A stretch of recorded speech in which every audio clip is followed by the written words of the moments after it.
കൂടുതൽ മേഖലകളിൽ ആധാർ കാർഡ് ബന്ധിപ്പിക്കാറുണ്ട്. ആദായനികുതി റിട്ടേണുകൾ സമർപ്പിക്കാനും പാൻ കാർഡിന് അപേക്ഷിക്കുന്നതിനും ആധാർ കാർഡ് നിർബന്ധമാണ്. കേരളത്തിൽ IT മിഷന്റെ കീഴിലാണ് ആധാർ കാർഡ് എൻറോൾമെൻറ്റ് നടത്തുന്നത്.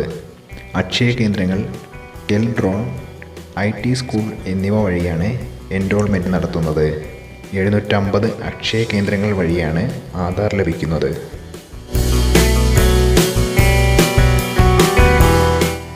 എങ്ങനെ ആധാർ കാർഡ് പാൻ കാർഡുമായി ബന്ധിപ്പിക്കാം? ആദായനികുതി ഫയലിംഗ് പോർട്ടലിലേക്ക് ലോഗിൻ ചെയ്യുക. അതിനുശേഷം മെയിൻ മെനുവിൽ പോയി ആധാർ പാൻ കാർഡ് ലിങ്ക് എന്ന ഓപ്ഷൻ തിരഞ്ഞെടുക്കുക. നിങ്ങളുടെ ആധാർ വിവരങ്ങളും പാൻ കാർഡിലെ വിവരങ്ങളും ഒരുപോലെയാണോ എന്ന് ഉറപ്പുവരുത്തുക. ഒരിക്കൽ കൂടി എല്ലാം വ്യക്തമായി പരിശോധിച്ച് നമ്പറും കോഡും നൽകിയതിനു ശേഷം ലിങ്കിൽ ക്ലിക്ക് ചെയ്യുക.